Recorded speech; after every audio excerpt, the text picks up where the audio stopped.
Nasa Iligan City na ang BRP Pampanga. Tiniyak ni PCG spokesperson Arman Balilo na patuloy silang makikipagtulungan sa iba pang law enforcement agency para matiyak ang proteksyon ng publiko. Si Julius Disamboron sa detalye.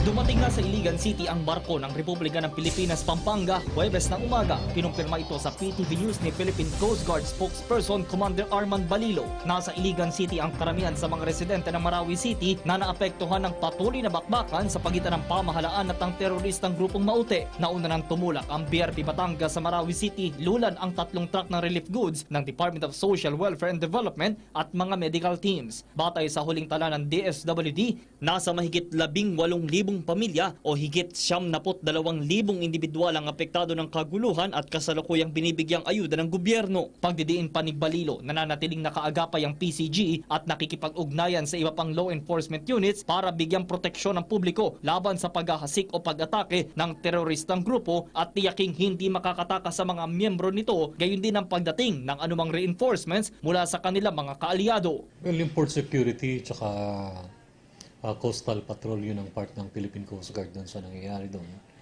Hindi lamang doon sa area ng Iligan, kundi doon din sa Cagayan de Oro, sa Osamis, tsaka sa Dapitan. Meron tayong mga tao sa Marawi mismo, pero yun ay in support of the AFP and PNP operations. Kaya nga nandun yung mga tao natin, pero hindi pa naman mapasok hanggang yun yung Lanao Lake.